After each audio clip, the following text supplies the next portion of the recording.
Is Xiao, and I go by Mike. I am from New York University, where I am doing my doctoral degree in teaching English as a second language. But my concentration is composition, writing, and also cognitive psychology. Okay. Yeah. So, have you ever learned a new language? English is my new language. Was my new language. Okay. So, where did you start to study English? Or In when? China. In China, Okay. when I was 11 years old, in junior high school, I started to learn English as a foreign language in school, as a subject. It was taught as a subject in school. Yeah, in middle school. And did you do your undergraduate degree in China? I did my undergrad in China, and then I did my master's in Ohio, Okay. and do my PhD in New York. Yeah. Okay. Right. So, what formal education did you have as an undergraduate in China in English? Formal education, I majored in English, so I majored in that. That was my major. Yeah. Okay. So, One thing I'm sort of looking forward to when I how go back, hard or easy was it for you to learn English? how my Well, classroom is going to transform I thought English was as a result difficult for me of the because work in that China we we have don't done have last year. many native speakers of English, so I have a limited exposure Prospect for me to think about to the spoken language of English, where I'm and also going. very limited opportunities to practice my oral English. But I have lots of exposure to the reading and writing, and lots of practice in reading and writing. So generally speaking, my English literacy is better than my speaking ability in English. Yeah. And I've been to China, and I've noticed when I was there that if you're outside the university, there's not a lot of English spoken. Exactly. So did you find that to be problematic when you were a student in China? Yeah. So we didn't have a lot of opportunities to practice English out of the college, university settings. Yeah. Did you speak it at home ever? Not at all. No, not at No, all. no. So it was just while you were in school Right. or at school that you had the opportunity to practice.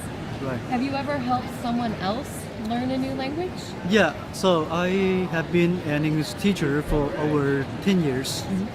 So I taught basically the four language skills: reading, writing, speaking, and listening. Yeah, all those four English language skills at college level.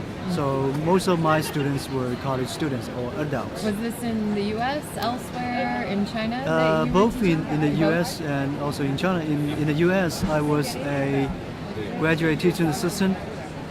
I was teaching academic reading and writing to international undergraduate students.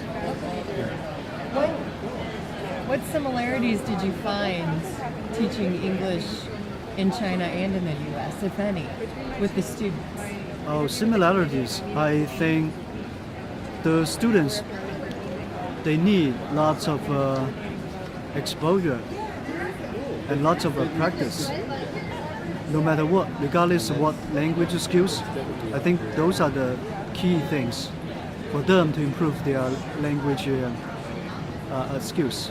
How did, when you became an English teacher, how did that affect you as a student now working on your doctorate, or when you were working on your master's? Right, I think that affect me a lot because I can look at my English learning from a teacher's perspective. So when I was in graduate school, I learned some pedagogy for teaching English, and then I can apply that to my own English learning. Yeah. Do you think that your experience as an English language learner has helped you to be a teacher Exactly. to those learning English? Right. I think my experience as an English learner helped me a lot in terms of being a better teacher. because I myself have been through this process of learning English as a foreign language. So I have that empathy for my students, and then I can share with them lots of my own learning experiences, techniques, and strategies. So outside of theory, outside of pedagogy, what have you determined based on your experience as an English language learner and a teacher of English as a foreign language as some best practices? Maybe something you haven't read about. Best practices. The communicative approach to language teaching, I thought might be very useful, might be very effective for the students.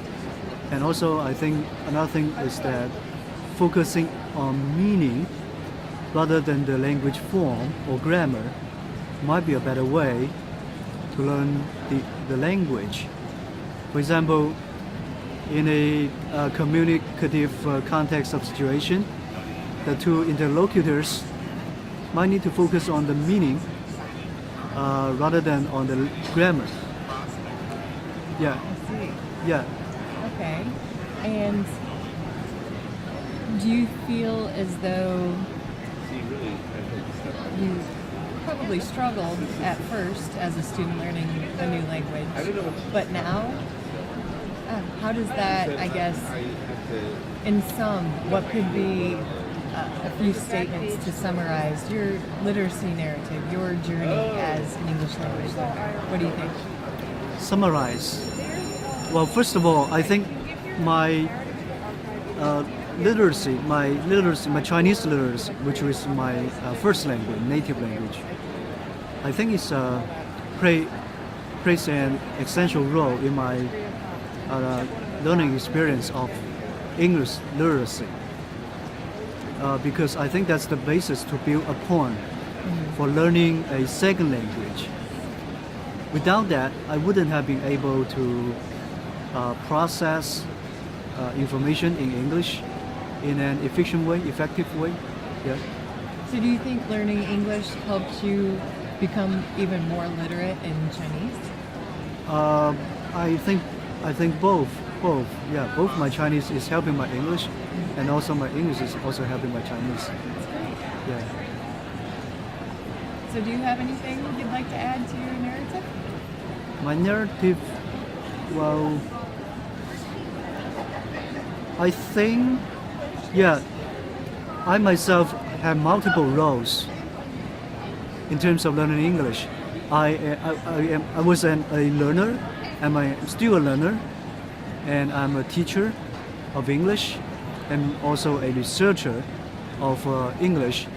And I think all these three different roles can come together, and then they are like kind of like helping one another.